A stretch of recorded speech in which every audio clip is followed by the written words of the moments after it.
Far Cry 3 Blood Dragon is the embodiment of every 80s kid's testosterone-fueled dreams combined with the joyride to hell and back that you'll never forget. Neon, got it. Explosions, got it. Lasers, got it. Artificial CRT monitor filter, check. Cyborgs, check.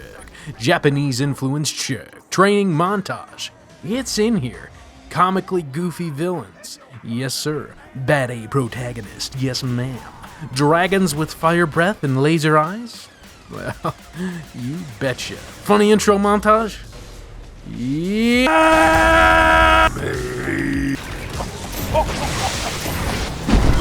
We might have hit a speed.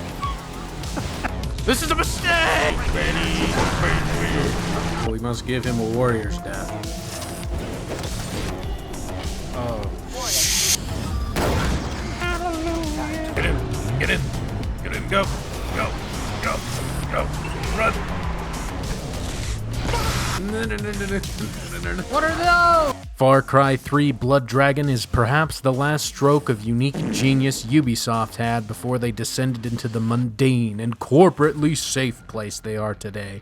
And it was originally thought to be some April 1st joke promotional back in 2013, but to the surprise of many, it actually released a month later to favorable reviews from critics and audiences alike. Now, almost 10 years later, it holds up very well with modern standards and is still every bit of wild fun that it was hyped up to be at the time of release. The story is pretty straightforward. The year is 2007, and the world has been ravished by nuclear war.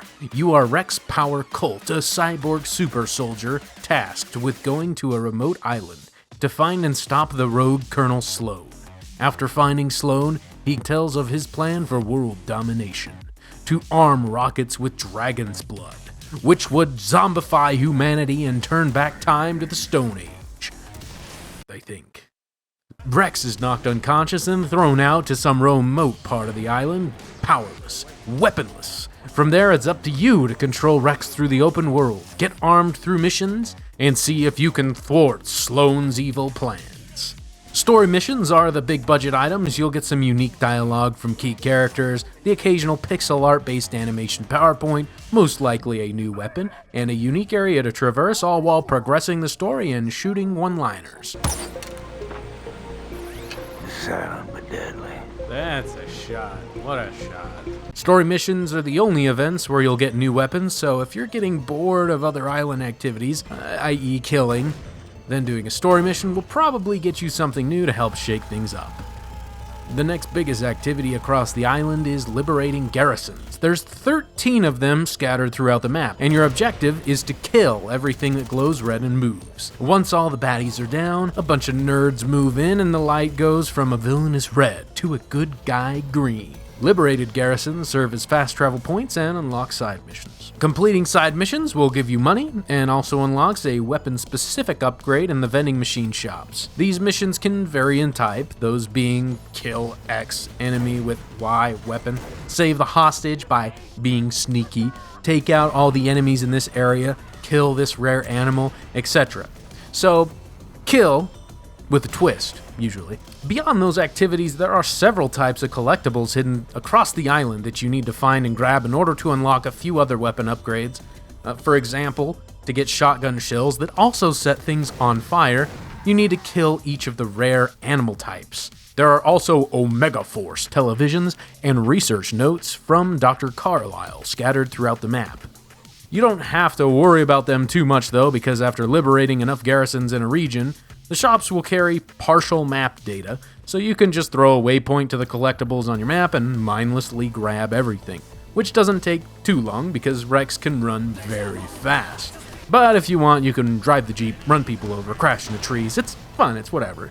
I guess there's boats too, but maybe I'll just stick to the paraglider and running. Killing things and completing mission objectives all rewards you with XP, which helps you level up.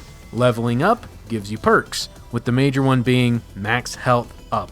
Other than that, the entire XP system is so much in the background that I didn't really notice anything change drastically because I leveled up.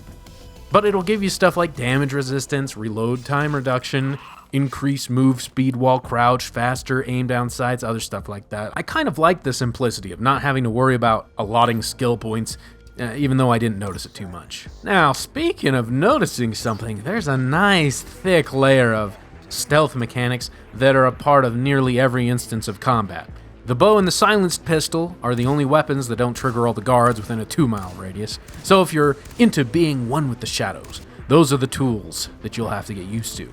Though you could probably do the entire game just by doing stealth takedowns, because the game gives you a D20 as a distraction for guards, and boy, when they hear that thing rolling, they are pretty clueless. While they've got their back turned, you can silently take down them and up to 3 additional guards at a time with the Bowie knife, or if you get it to work, a neon-flavored shuriken from a distance. I often found myself being sneaky with the bow until I ran out of arrows, or until someone saw me and then I just go loud with the Phasertron full auto. There's a decent amount of weapons for a game this short, with a grand total of 7 and 8 after you beat the game, but they make you pick and choose your favorites because the weapon wheel only holds 4 at a time. Among those, you'll also always have 3 different explosives at your disposal: grenades, Molotovs, and C-400. It doesn't really matter what you choose your loadout to be, unless a side mission requests it, so you can pick and choose your loadout to whatever you feel comfortable killing with. I personally always ran with the bow for stealth instant kills, the Phasertron for easy headshots when going loud, the Cobra-Con because who wouldn't want a sniper with explosive ammo, and the Galeria because those tank enemies are annoying. Something that influenced my decisions as well was the fact that only 4 of the available weapons receive upgrades from side quests, so beyond that, what you see is what you get. Not to say that there needs to be an upgrade for a chain gun, but still, putting the work into the other weapons makes me a little biased. Okay, and maybe the explosive headshots.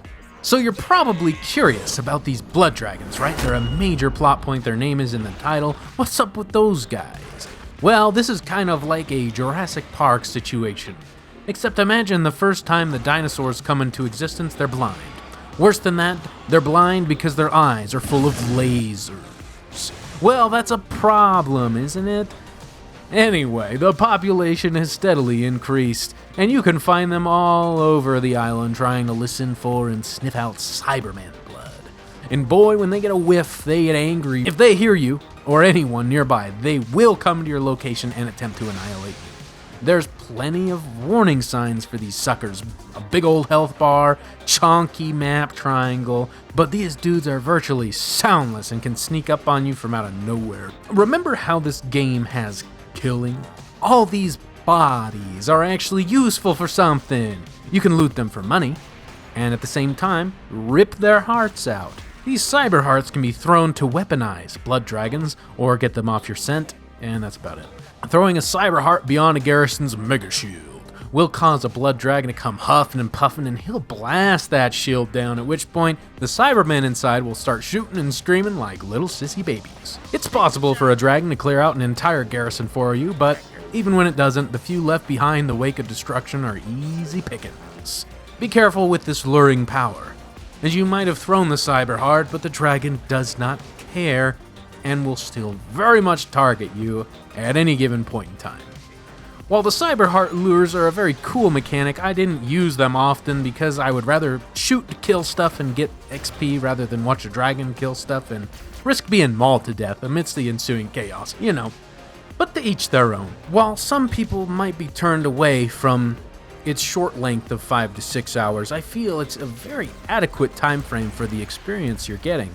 I also think it helps ensure that the cycle and monotony of killing doesn't get too overtly boring. The over-the-top action narrative and killer soundtrack also help sell that. And I'd go into more detail, but there's actually a Blood Dragon remaster releasing as DLC for Far Cry 6 sometime in the future. So it's possible many of you will experience Blood Dragon that way, and I'd rather not spoil the fun. Even still, I highly recommend the ye olden 2013 version, and it frequently goes on sale for about $5 or $6. Though if you do get the old version, check the description for a Reddit link that will take you to a thread about a DLL file that will remove the Blood Dragon server check, and you'll know exactly how valuable that will be when you start the game up and start trying to play it. Please don't hate yourself and play the 2013 version without that file. Now, despite what I just said about not spoiling it so you can experience it for yourself, I have to include a brief compilation of spoiler-filled narrative and gameplay clips. It's just some of my favorite highlights are in the last 30 minutes of the game, and it would be a disservice to those who want to see some of that. So if you don't want to be spoiled, please go to the time code on the screen now. And here we... I got the touch. I got the power, yeah! You got the tip! Yes! I think I'll take you out for a spin. Yeah! Yeah! Yeah! This is fun and sad. And your father! No! Far Cry 3 Blood Dragon. It's still remarkable to me that Far Cry 3 Blood Dragon exists, and I'm always surprised at how much fun I have when I sit down every few years to play it. Far Cry 3 Blood Dragon is rated as a name brand product for its oozing confidence and style being the perfect length, and for letting me live out my 80s neon-flavored power fantasies as a cyborg soldier. Thanks for watching the video. If you enjoyed it, support me in whatever way you see fit. If you have questions about the video, comment them below, or stay tuned for when I do a short live stream in the next few weeks discussing its production. For content updates, check out my socials, linked in the description, as always. Okay, thanks and goodbye.